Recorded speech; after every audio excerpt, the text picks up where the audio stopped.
Okay, I'm Professor Colin, C-O-L-I-N, Thorne, T-H-O-R-N-E, of the University of Nottingham. University of Nottingham. That's so far away. What brings you all the way across to the United States from there? Well, the reason we come here really stems back to 1983, when I was a professor at Colorado State University, and I had the chance to do some research at Mount St. Helens just 3 years after the eruption. And I was absolutely hooked. This is a unique opportunity to study a landscape in transition, and I've been researching it and bringing my students here ever since. You came out right after the eruption. Correct. I'll just ask you what brought you out there. What was it about that? Well, I was at Colorado State, and my senior professor, Stanley Arthur Shum, had been the teacher of most of the scientists at the Cascade Volcano Observatory.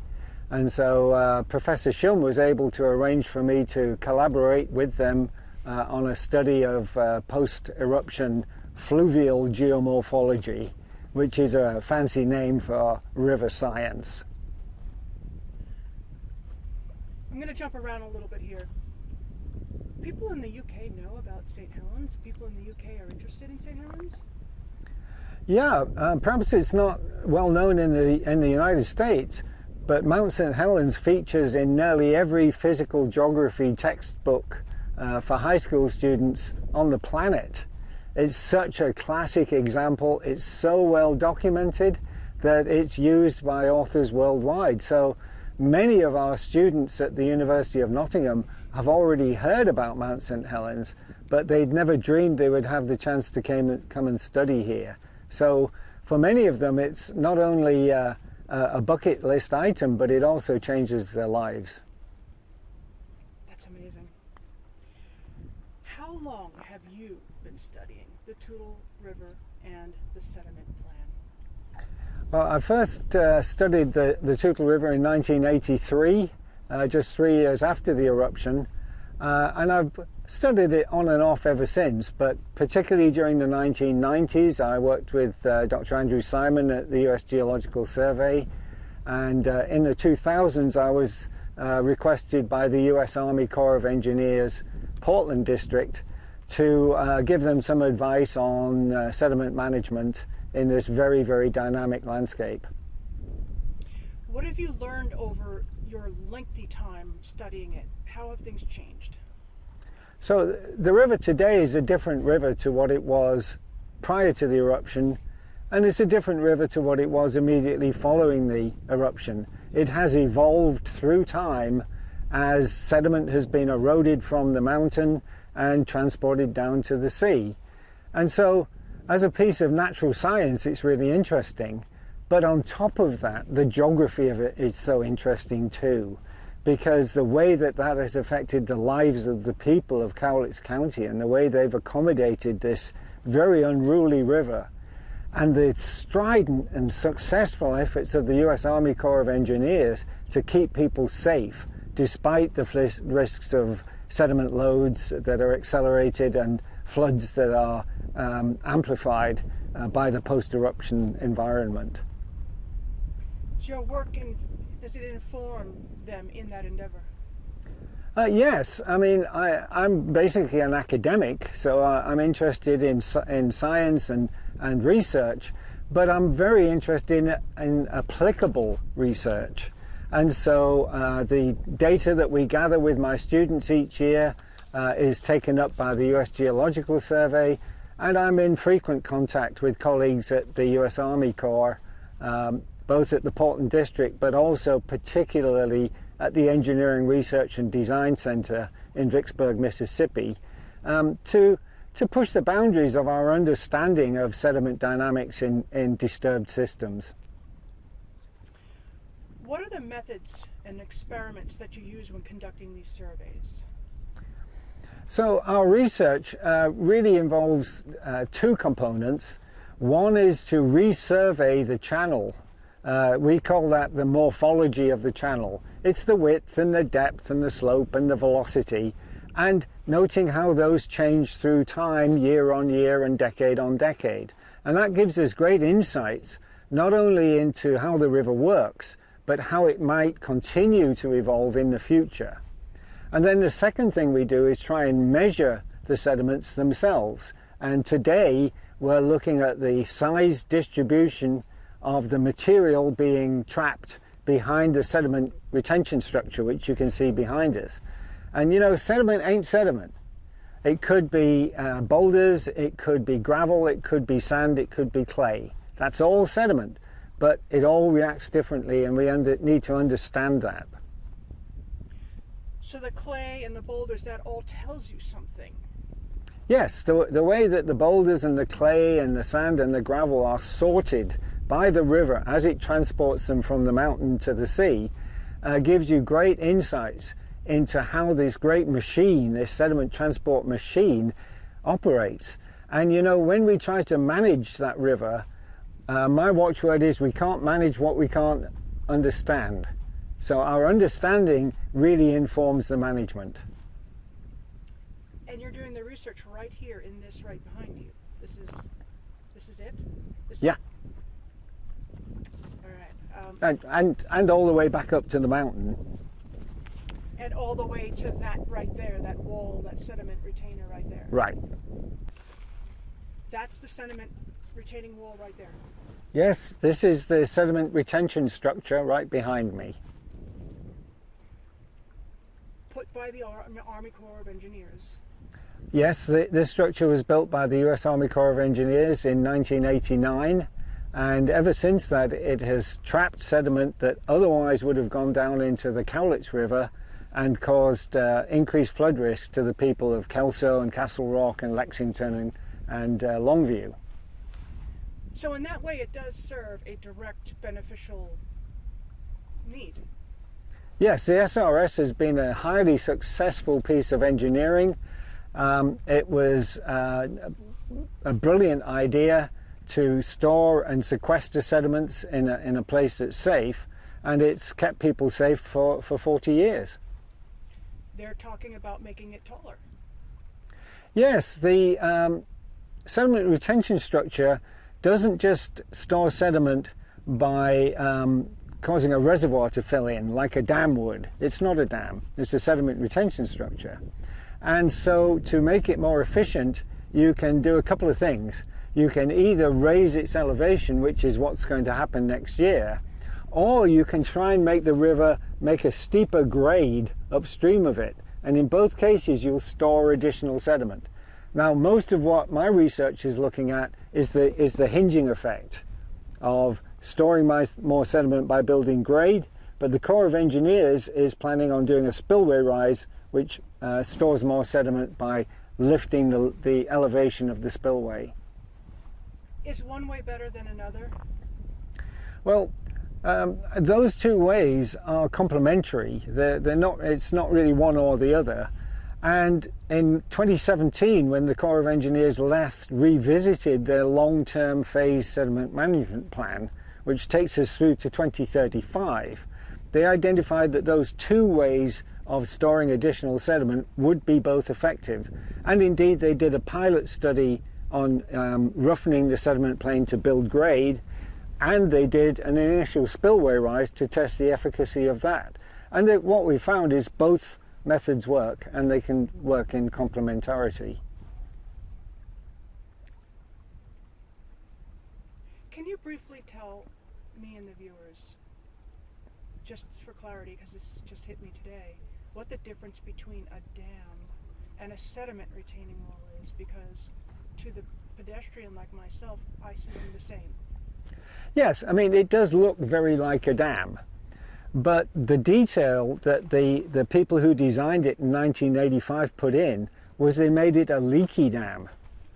So the dam, when they built it, actually had culverts running all through it that allowed the water to continue flowing through, but they slowed the water down enough that the sediment dropped out. Well, that isn't how you build a dam. You build a dam and you hold back the water and you make a pool, and you use that pool of water for hydropower or irrigation other purposes. This This dam did not store water, it stored sediment. So that's the difference, it's a retention structure.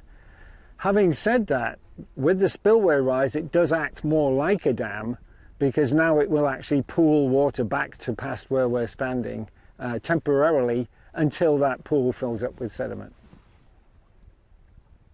I see. Yes, that's a great explanation. So that's why it kind of does act like one, but it really is another. And all right, interesting. All right. Can I ask you what your role is going to be in the upcoming presentation, I think on the 25th, on the spillway crest raise to the Cowlitz County Commission? Yes, the Cowlitz County Commissioners have asked me to come and explain more about how the grade building structures work. I think they have a good understanding of how the spillway rise works, but the effect for storing sediment by building grade is a little bit more nuanced. And since 2013, I've been studying the use of large wood structures, which have become very, very fashionable, widespread used in river restoration, but maybe not so much in sediment management. So this is an application of a river restoration technique actually in the context of sediment management. And that's pretty unusual, especially because the pilot project was built in 2010. So it's been in 15 years, and we now have a really good record of how it actually functions. Now, after next year's spillway rise, you can only do one more spillway rise, because at that point the dam is officially, the retention structure is as good as it can be. Let me have you start over again. Yeah. Okay. So the point here is that the spillway rise, next year's spillway rise, is the last but one, because you can only raise it so many times. However, in terms of building grade, we can go on doing that for the rest of the century and store a huge amount of sediment that way. So at some point, we really have to get serious about building grade. And if it's not now, then it's going to be sometime in the fairly near future. I want to have the best evidence I can to inform how we're going to build grade beyond 2035 and through to 2100.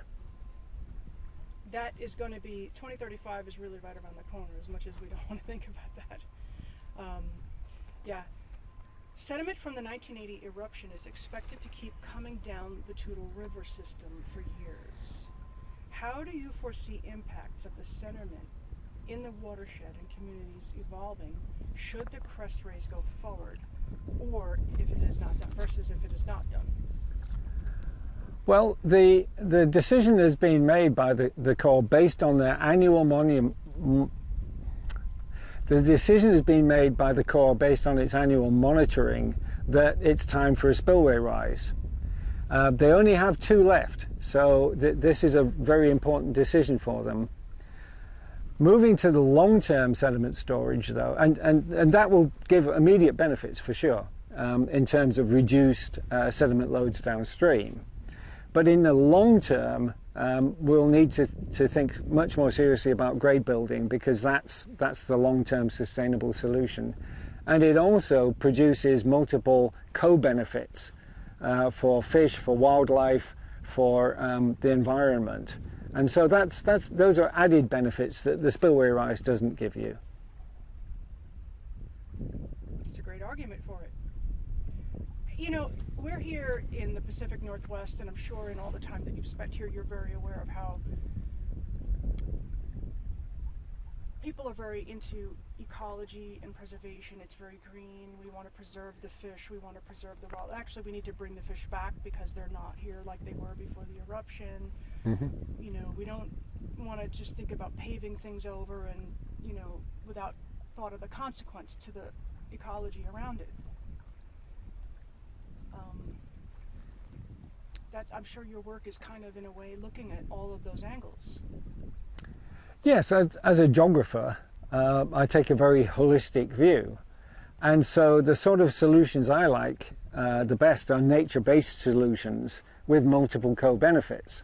So the spillway rise just has the one benefit, which is that it traps additional sediment for a period of years. The great thing about the grade building solution is that it also enhances the environment for fish and wildlife. Now, we all love fish and wildlife, but the real reason for doing this is because it's the key to building the economy of Cowlitz County, because it rests really on mining, forestry and ecotourism, and the ecotourism has really dropped off, particularly since COVID, but also as the time since the eruption grew and people are less aware of the beauty and majesty of the mountain. So we need to get back to the ecotourist economy that we had before the eruption, which is based on fishing and hiking and biking and hunting and camping. And all of those things are going to be greatly enhanced by the grade building efforts. Last couple of questions. Since you just mentioned that, I'm sure you know Mark very well, and he's running his resort up there.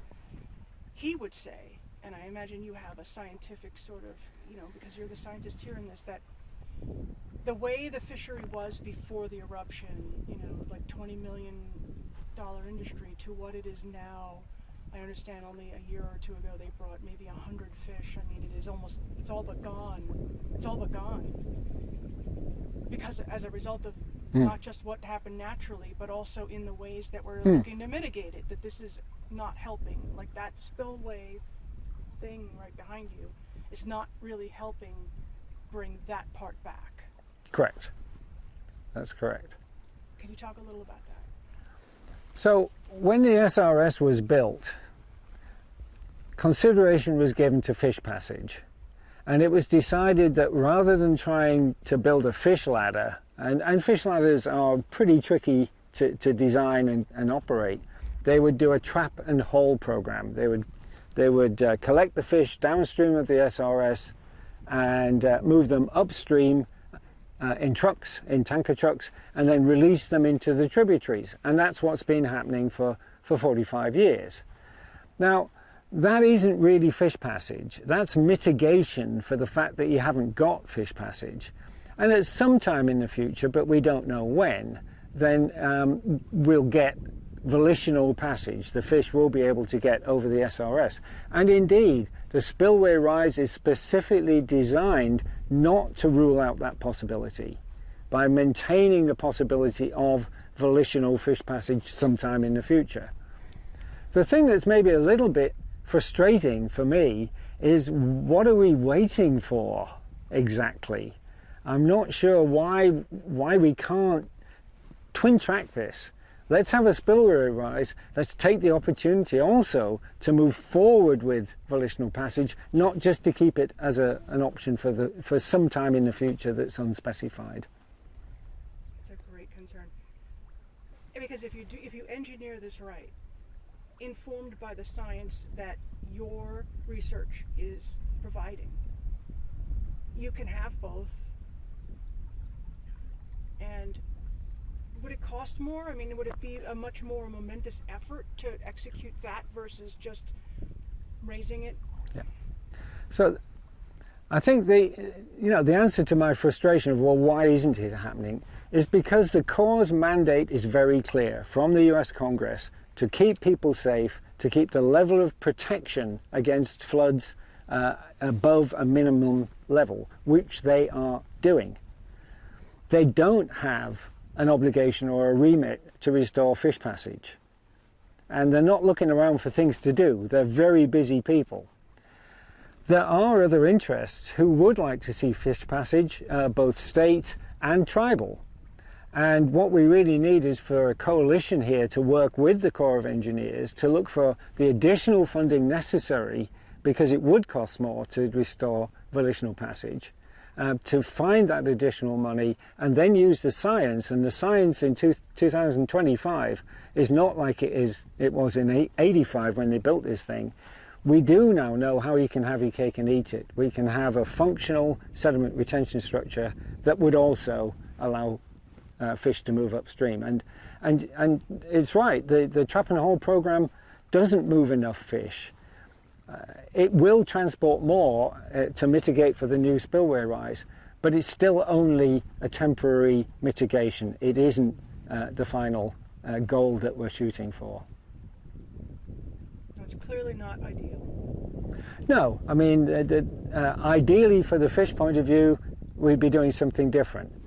But you know what? This river isn't just about fish. It's about people and many other interests too. And whilst we have many interests, we've only got one river. And so what we need to do is come together in consensus and find the best solution for everybody, for the people of Cowlitz County. And getting salmon back up here would unlock the potential for environmental and ecological recovery. So would it be fair to say that what's standing behind you right now was really only considering one thing, people, like people safety? Well, let's remember when they built the SRS, they put in the trap and hold program specifically to mitigate for lack of fish passage. But that was then and this is now, and we have better solutions now, and we should be thinking about invoking them. Again, if we're not doing it now, when are we going to do it? What are we waiting for? I think you've pretty much said it all. I just want to clear up one thing because I'm novice at this. When we say we're worried about flooding, we're talking about water or the whole sediment and everything that would be endangering the communities downstream? The situation in the Toutle Valley is completely different to anything else in the continental United States. We have a volcano here which exploded only 45 years ago and reset the entire landscape. So the risks posed both by water and sediment are unlike anything anywhere else in the country. We have to take those risks carefully. We have to keep people safe, but we also have to allow the river to recover and start to serve us in other ways by fulfilling its natural functions, by supporting ecotourism. And while all of this is going on in the background, the volcano could erupt again. Yeah, this is a live volcano. People think of the eruption of 1980 as being a singular event. Let's remember, as recently as 2008, there was major dome building going on with magma coming up through, starting to fill in the caldera with huge volumes of material. Well, even if we didn't have a major eruption, we could restart dome building. That would melt the glaciers that are up there. We'd get more water coming off, we'd get more sand coming off. That could happen any time. That's why in some ways I think it would be a good idea to hold back at least one spillway rise, so that if that was to happen, we'd have an answer immediately to keep people safe.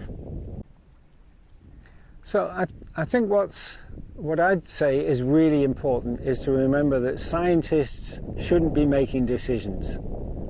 Scientists should be supplying the best information, the best evidence we can to the decision makers, the people with remits and mandates to manage hazards and manage resources. We need to give them the best information we can so they can understand the choices they have and make the best choice.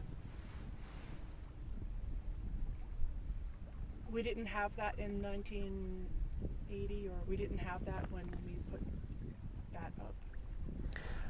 In 1989 and 1985, when the decision was made to build this, they didn't know what we know now. Had they done so, they'd do it different. But I'm not criticizing them because that knowledge hadn't been generated yet. What they did do was come up with a solution that has kept everybody safe for 45 years. So, well done. I'm looking forward now.